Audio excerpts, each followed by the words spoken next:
Hello and welcome to this month's webinar. This month we'll be looking at reporting from within the Nebu Data Hub. The webinar will last approximately 40 to 45 minutes with a Q&A session at the end. As we go through, you'll notice on your interface you'll be able to ask questions and we will address these at the end of the webinar. Obviously the webinar will be available after the event on our YouTube channel and you can share those links with other interested parties. You can also check out any of our previous YouTube videos from the same area.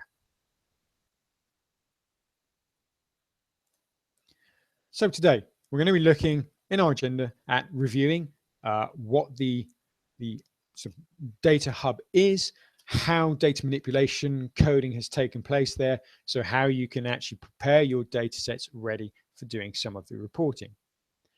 We'll be looking at some of the processing that you can do using R language, looking at some of the reporting that you can conduct within the data hub in a sort of fairly straightforward fashion. And we'll be looking at how you can create web servers directly from the data sets you've created so you can use those in external third-party applications. So looking at the data hub, reviewing it. First of all, we have to look at what exactly the Nebu Data Hub is. And it can be thought of as a centralized repository for all of the data you will be looking at using, regardless of the source. It's not necessarily just survey data in there. It can be a variety of different data sources from different areas that you can put into your centralized silo using as much data as you want and using that to try and report and gain greater insight from your research processes.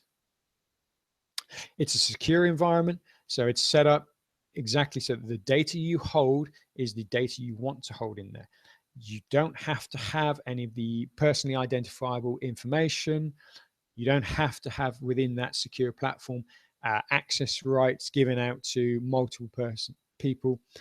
It can be specified as to who views which part of the data, the subsets that are available, and you have full control of that. It also means that within the hub, the use of R languages means that a lot of the processes you undertake are undertaken automatically.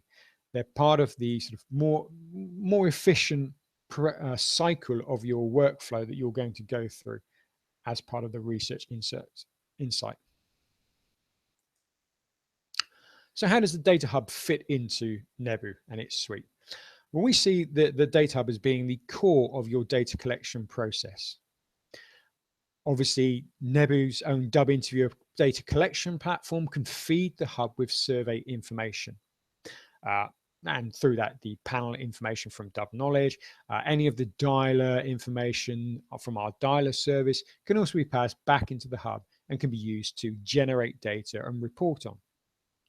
But we also see the hub as the centralized server, the centralized location for all other aspects of data, being any open data sources that may be out there, such as government information or your CRM systems, any of your sample files or purchased in sample, and again, this can be from sort of other panel providers, or social media measurements. And all of these can be fed continuously into your hub, obviously with different sort of timestamps, any sort of identifiers, keywords that you can then use to enrich your survey process. And from there, from the hub, you can push out automatically the reports, push out towards dashboards that you may have, or derive data sets from them for use in other sort of third-party applications directly from that centralized system. So it's really looking at the hub being the core of all the data you're holding and feeding your process. So when we're looking at the sort of the R processing, what we can do there, we're going to be looking at how this core can prepare the data that you're capturing from these multiple sources ready for your reporting. So what can the hub do? How can this help me? What we're looking at here is obviously deriving data sets, taking those multiple data sources, merging them together, to create new data sets, even removing some of the data that's not needed from different sources, putting it in so you have a single source of data that you can utilize for your client, for your sort of reporting purposes. Obviously, deriving it from multiple sources, as we said, we can look at hooking in any of the social media there, any sort of projects, and it could be multiple projects into one source, so you can cross-reference your projects, your surveys. And obviously, this is once the link is made to those data sources, it's updated continuously. So you're always having the latest up-to-date information. So deriving data sets from multiple sources for new data sets to be used continuously. Using the R language, which is embedded into the hub, and R is an open source language. We've discussed it in the last couple of webinars, and if anyone needs more information on that, they can check out those webinars and what exactly R is and can do. But just as a brief overview, we'll look at the types of things you'd be wanting to do with your data set to prepare it ready for reporting. So obviously, R language gives you the capability of performing calculations, your statistical calculations, your recoding, and we'll sort of go through a process that we covered in the previous webinar just to sort of demonstrate that in a bit more detail in a little while. You can also look at manipulating your data. So you can look at appending data to the data set. You can look at sort of perhaps doing some translations there from sort of different language identifiers, and looking at adding on value with the R language scripts there, pulling those in from your centralized library. And obviously, all of these actions can be sort of triggered based on an event within the system. So if anything changes in one place, it'll automatically trigger the running of the R language to update your information, or it can be done on a time-based factor. So perhaps you want to automatically recalculate ages every single day, so you put it as a time-based one to update your data set based on the information you have currently. The most commonly thing you'll be looking at is obviously when the data needs to be pulled, is making sure that it's the latest data and all these calculations are performed to provide the data in the format you've specified. We're also looking at sort of some of the manipulation you can use the R language to do. So you'll be looking at cleaning the data, perhaps from your verbatim, you're removing unnecessary characters, removing some of the extra carriage returns and spaces that may be in the system there. You can append data from remote sources. So not just the data you have in your hub at any one time, you can go out to open libraries, perhaps some of the sort of online sites, and pull in that information to add it to your data sets, to enrich your data sets.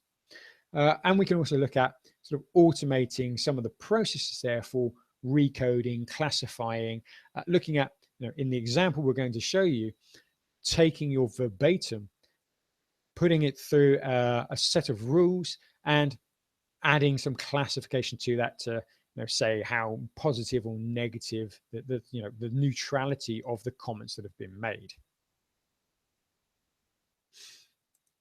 So if we just sort of run through as we have previously, I'm just going to sort of go through that process. So how we're going to analyze some of this feedback, looking at these sort of data sets we have from there, deriving extra steps from it. So the first thing we're doing is pulling in some of the verbatim, the feedback from a survey. So I'm checking from here, the columns that I have in my data set. It's given me an overview of the information available. If I look at the sessions there, this is actually going to give me the information that has been captured to date, what has come in from my data set there. So it just gives me a brief overview that I can scroll through and see all the information I've received, make sure that it's the right data set, but I can look at it on there. But really, what I want to do is actually perform some functions on this. So first of all, we're going to clean up the data set. So we've got a little bit of an R script here. Now, obviously, you have the ability to automate this, but we're just showing you the types of things we're going to do, identify the column that's the text there, and then we'll do things such as removing some of the comments there. But we're giving it a bit of a star value as well, a rating on there, just to sort of count on it, how good or bad we think some of the comments are in there. So it shows us the original text we've got and the clean text, so where we've removed some of the punctuation or excess characters. We're then going to actually sort of try and identify the language that verbatim was given to us in. So we'll be looking, in this instance, looking again at the data set we've derived in the previous step. So pulling that one in, connecting to an external library, and then flagging by identifying the words within the verbatim what language that was. So you can see at the very top one there, we've identified it as Dutch and others as English. So we've got our open text initially there. We've still got the clean data, still got the stars. We can use that. We're going to process the translation. So we're, again, going out to an external source, running that through to process and translate the sort of any language we've identified there into the English text. So this is looking at here a translate.yandex area there. So we can use that to pull in auto translation of our text. And again, we're creating an extra subset from this with the translation in a column next to the original text, and looking at our clean text as well. So we have the full process state in there. We're then going to apply some sentiment analysis, looking at how positive, negative this is. And again, this is sort of customizable scoring you can put on there. But once more, we're looking at an external area, an API from Meaning Cloud. And we're actually going to look at sort of using that to classify the comments we've received. Give it a very positive, and neutral, negative type stance in there. And just using that to sort of conduct next to the translated text we already had, pull that in. And then, of course, we can put that into a Google Sheet and do some additional analysis on that. And I'll come back to the Google Sheets in a little while. I want to sort of dig into that in a little bit more detail. So what we've got then is obviously to look at, once we've got that from sort of cleaned, manipulated, clear data there, is how we're going to report it, what we're going to do with that to make it sort of more engaging for our clients, for our users, and how we're going to use some of the power of the hub to make that more visual. So as some of the examples we're going to look at from here is the sort of reporting from the hub. We're going to look at taking some of the verbatim we've got there, and we can use that translated text that have gone through the system already and creating a word cloud from it. So looking at how we're going to sort of present in a visual fashion our verbatim, looking at the connections between those words, presenting those on a sheet, a reusable image that can be then embedded into additional reports or linked to the information you're trying to give to your client. We'll look at sort of further that publication of the Google Sheets, but what we can then derive the charts from it. Bearing in mind, the Google Sheets is similar to the Office 365 Excel environment there. It's an online sort of Excel spreadsheet type application. And obviously, given the capabilities that people are used to in Excel, being able to sort of make those charts, you can then drive the data source into those charts and prepare some sort of basics, some rudimentary visualizations for your clients. Obviously, the more experienced you are with the sort of Excel and Google Sheets, the more you can make that visualization stand out. But we'll look at that in a bit more detail. And then we'll start to show you some of the additional sort of visualization you can do, the types of R libraries that are available, that you can then start processing your data in a much sort of wider fashion and make it more engaging for your client. And this is something we're sort of touching on in this webinar as a basic, but in future webinars, we'll be looking in more detail about how you can really add extended visualization capabilities, how you can really create powerful graphics, powerful artwork to really demonstrate the insights that are necessary, the insights that you're trying to look for in that massive data information there. So looking at how you can identify that and how visually it can help you to show the story you're trying to tell to your client. So when we're looking at word clouds, we're sort of looking at, deriving this from that sort of process automatically. We're looking at running through the whole process of taking our data set, taking our verbatim, cleaning it, translating it, manipulating it, and then doing some extra sort of processing from, again, either using an external library or some of your own R coding to define how you're going to pull up these word clouds, how this is going to be merged together and shown to them. Obviously, you can build your own custom exclusion list, so you can exclude words from appearing in your word cloud, put in your list of what those items should be. And because of the nature of the data hub and how we're looking at having the triggers there, so that you can continuously update this word cloud and also have it reusable. The output can be in a sort of image or a HTML file that you can reuse, you can load as part of and make sure that it's always up to date, so you can see what's happening, what the most powerful words are being used within your sort of verbatim area that you're pulling in, that you're utilizing. So again, we'll just have a quick look at this.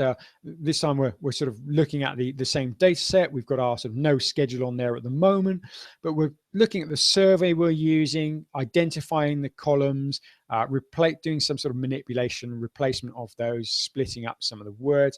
And then we're building in our source codes in there, saying which words should we look at, which cloud PNG file here that we're going to actually use to create it from the different verbatim we've got, how we're going to build up that picture and then put it into a URL container.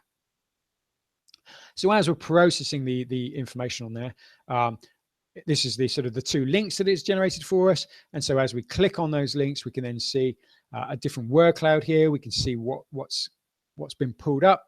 Zooming in gives me the capability to scroll through that as well.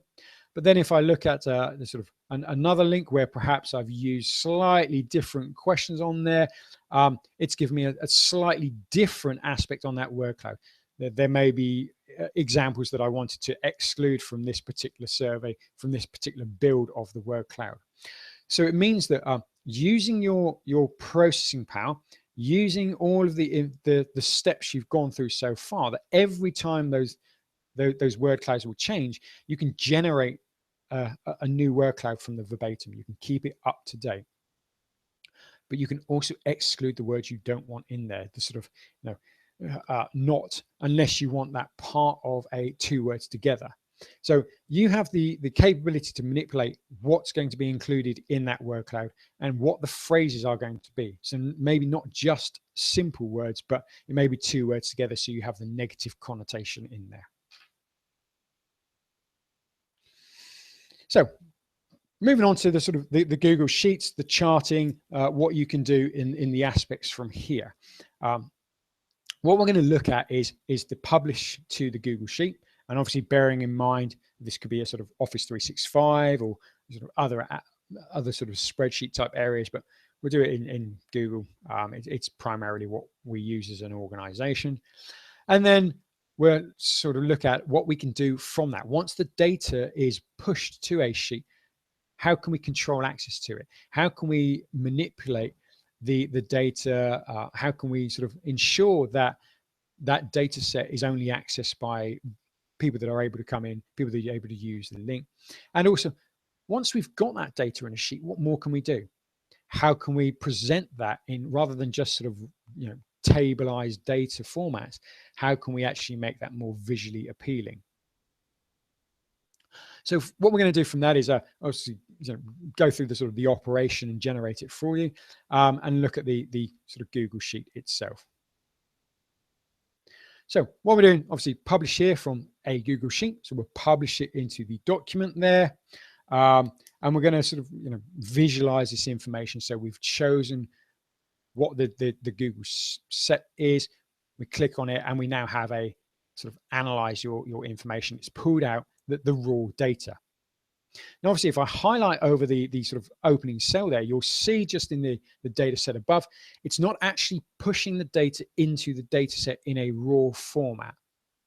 It's pulling it in there as a sort of a dynamic link. So the data is pulled in real time. And every time I open this sheet, I would have the latest information. It'll pull that in for me. So it means that it's always going to be updated. It's always going to be the most relevant information that I need, pulling in my sources. So what this means then is that once I've got that data in, obviously I can do different things from it.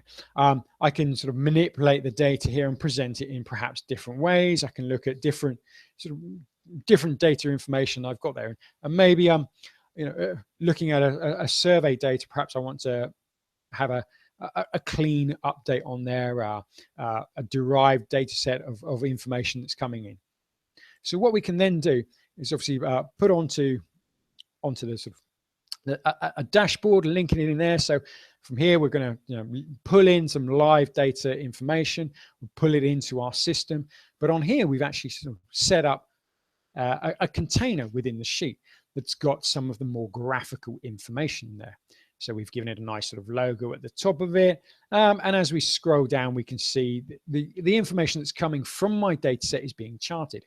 It's showing me counts, averages. I've got my completes here on the information that we can get from our survey data. I can do sort of different scoring ratings on there as well, looking at the incidents, the timings, and present sort of various bar charts and graphical information, all derived from different data sets. And then when we look at the sort of the data itself on there, so we've got, again, the connector to the data set from our hub that's going to be updated. I've got the information ready in perhaps some of the sort of the tables and layouts that is feeding my initial chart. So you can define what information is going to go into which areas of your data set. So we're pulling in, as you see, multiple data sets into different columns, different areas of my sheet, and those are feeding the visualization there. So multiple data sets can be put into one sheet, so you can have multiple images, visualizations there. Now, obviously, sort of running something like this means that every time I'm opening it up, it's going to allow me to look at my data, to look at the most up-to-date information there. Now, if I wanted to save that as a snapshot, then obviously I can sort of save as and do different bits and pieces for it. But primarily what you want people to do is just to be able to load this up and see the latest at the time. It's just kind of a quick dashboard directly from your hub. But imagine if you're feeding in your Twitter information there, that there's little processing you have to do each time new information is available, apart from just your client opening up the sheet, getting the latest visual presentation of that information. Just going back to quickly to the slideshow so we can go through it again. So now we're going to actually look at more of the sort of the visualizations you can do, some of the slightly more advanced things and the capabilities within the hub. And from this, we're actually going to be calling in some external libraries. So similar to what we did with the cleaning, looking at the process of translation and linking to those external sources, we're going to link to some external libraries, some libraries of our code to perform functionality for us. From that, we're going to sort of create some images that can be used. And again, these might be things that you want to embed in your reports, or link through HTML images so you can make it more interactive.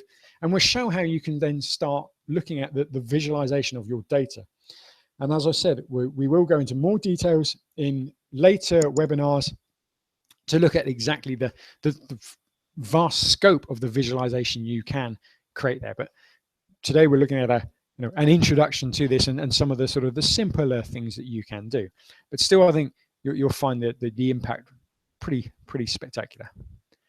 So what we're going to do as an example here is, we've pulled in another data set from there. We're looking at the country code, finding the map location on there, and creating an engaging image in that. So a few lines of sort of SQL code, looking at what sort of parameter we're going to run, which area we're going to look at, and how we're going to load that up.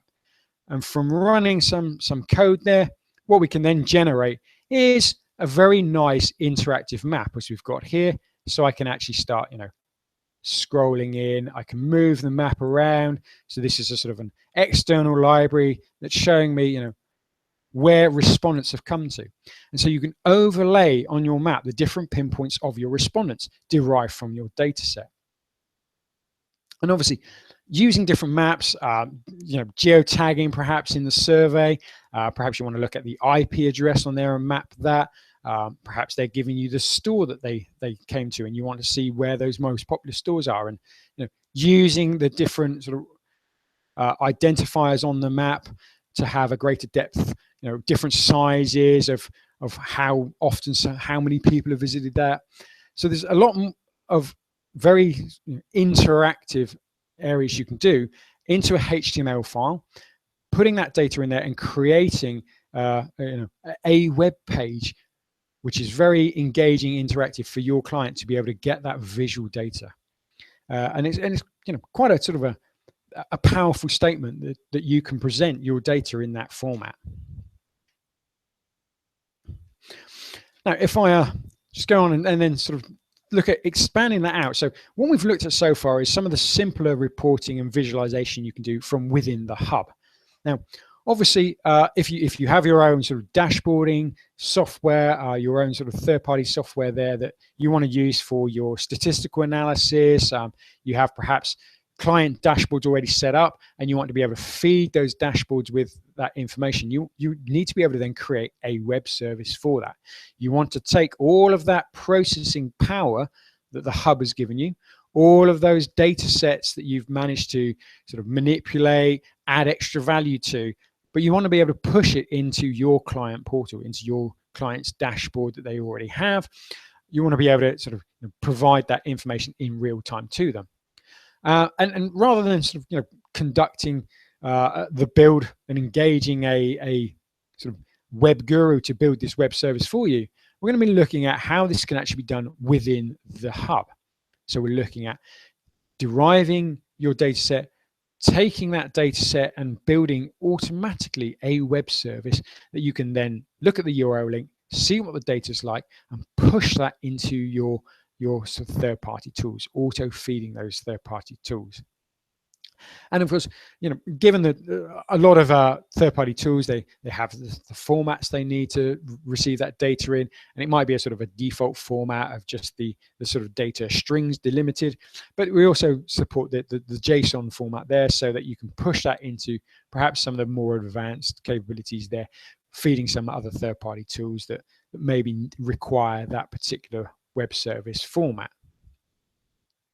So now we're just going to have a quick look at how we can create that web service, how we can use the data hub from our derived data set, from all the processing we've done, to be able to get that information in a controllable fashion quickly and easily so we can publish it as a web service to our third-party tool. So here we have the sort of the data set again, and just from my published data, I choose my publish as a web service. So we'll run through the whole of the data set we've got there, preparing it, getting it ready to publish as a web service.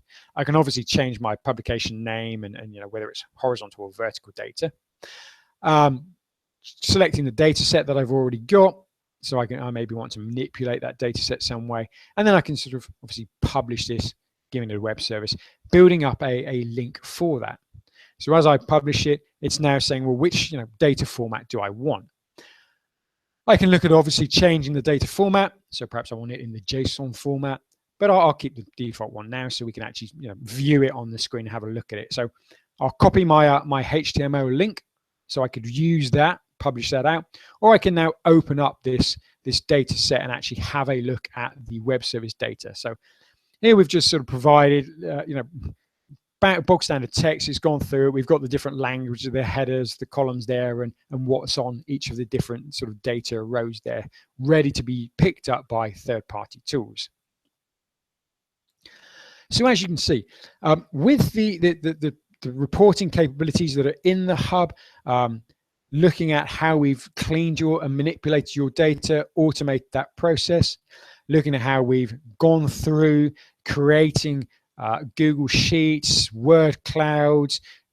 We've created sort of interactive maps engaging there, and we've also been able to publish a web service.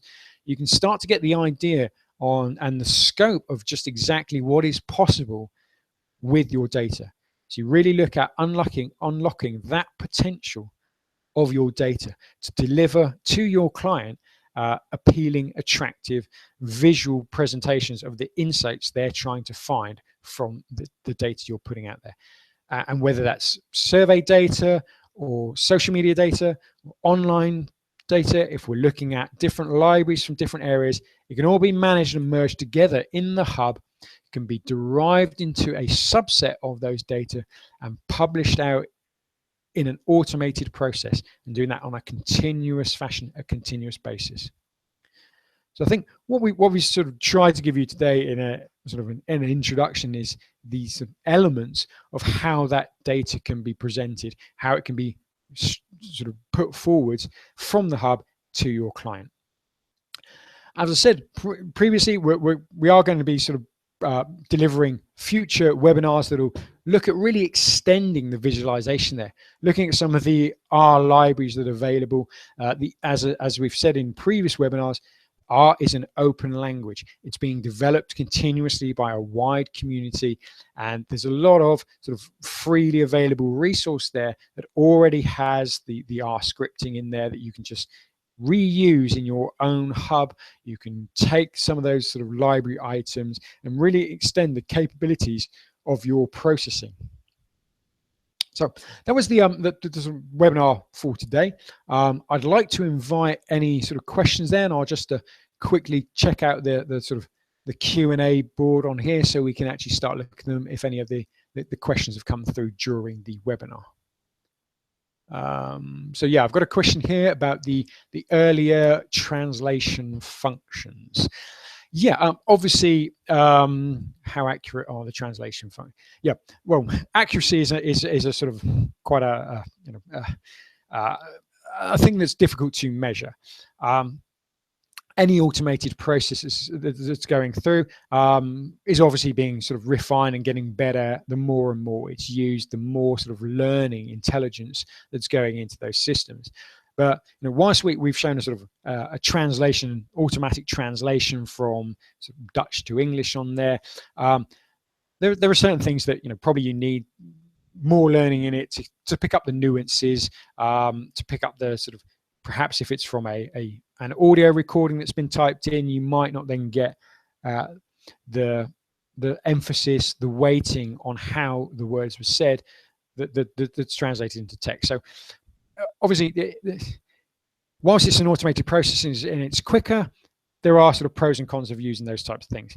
Not to take away the fact of processing it like that and giving you a quick snapshot in a word cloud means you do have a very quick overview of the types of sort of words that are being used, the words that come to top of mind when you're talking about certain products or situations. So yep, there is a benefit there, but understand the sort of the question about how reliable some of that information is. I mean, it's as good as the code that you're using, and it's as good as the library that you're using to do that translation, do that sort of recoding for you.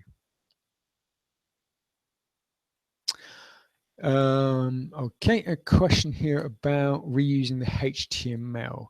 Yeah, obviously, when you're publishing out, as we did sort of the word map into HTML, it creates a standalone HTML file. So whilst I was showing this, I actually sort of loaded that HTML file from my hard drive there. So I had a self-contained HTML file that I can then use and do all of the sort of moving around, the mapping, the sort of live feeding of that, all within one file. So you don't have to sort of start using multiple HTML files. It hasn't got a sort of a subfolder with all the different images that are loading up to drive that. Yeah, and again, it depends on the libraries you're referencing, the information you're pulling in, how you're composing that and putting it together as to what you can present. Using a sort of multitude of these different HTML files, perhaps you're going to build up a container and put them in there. And what we'd be looking at, sort of using a web service, is you could also push out some of this information into one single web page that perhaps has different containers for the extra published information you're wanting to push out. So you can build up quite a nice sort of single area that contains lots of the different data set elements. So kind of like where we did with the Google Sheet, publishing multiple data sets into one sheet, obviously looking at publishing multiple data sets into one HTML file with different elements and containers within that. So yeah, you can layer it, you can get as complex as you want. The only thing that's really stopping you is your sort of imagination on there and perhaps some of the language skills. But as we've said in previous webinars, it's not necessary to have R language skills. There's a lot of libraries out there you can use and reuse on there. But having them, it is something, a skill set that's being asked more and more of in the MR industry. It's something that's sort of overtaken SPSS as the default in other industries for statistical analysis. And I think by just looking at some of the examples we've shown over previous webinars, the power of the R to actually merge data, manipulate data, clean it, pull in extra libraries, visualize it. It gives you a wealth of capabilities within one language. So not necessary to know it, but it is good to have. One question about the web service. So just being asked on there, sort of with the web services, can you have multiple web services from one data set with different parts, different information on there? Really, what you'd be looking at doing is within the sort of the one data set, deriving subsets of that. So choosing which information you're going to put out into a web service. Now, obviously, if you publish all of the information to a web service, a lot of third-party tools, then you can use those third-party tools to decide which information you're going to display. And security question. Sorry, it leads on to another question I've just spotted on there on security.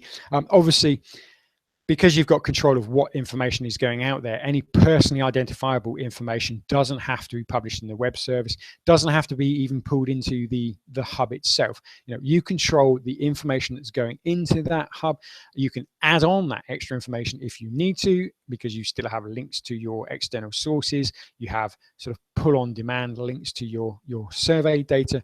So you can include that. You don't have to. You can make the transfer of that personally identifiable information exclusive to the hub, remove any of that data from there, and just maintain it into the survey, collected for the purpose for what it was used for. So the security aspect of it, fully understand that. And we've built the hub so that you can choose the information that you're pulling in and pushing out in different manners. So you can make sure that you are, as a controller of that data, not sort of transferring data where it's not really necessary. But if anyone does have extra concerns over sort of data manipulation, transfer of data, what constitutes the sort of the security elements on there as well, Nebu has a white paper on its website that you can look at and download on security issues. And obviously, you can talk to any one of your sort of Nebu contacts about anything that has come up today, or any of the previous questions you have on the hub. So I think that that's sort of all the questions I've had sort of published to me today. As I said, the link to the webinar will be made available. You'll obviously sort of get a link for participating in there, and anyone that was invited to participate, will send them the link, and also tell you what the upcoming topics are as well for future webinars. So keep an eye out for the email there. By all means, gladly visit our YouTube channel, check out some of the previous webinars, check out some of the other information, the other sort of little short snapshot videos on how to do things within Nebu system. And if you have any questions, as I said, you can contact anyone from Nebu who would be gladly able to help you. I thank you all for joining us today for the webinar, and I look forward to talking to you and presenting to you in a month's time. Thank you again all.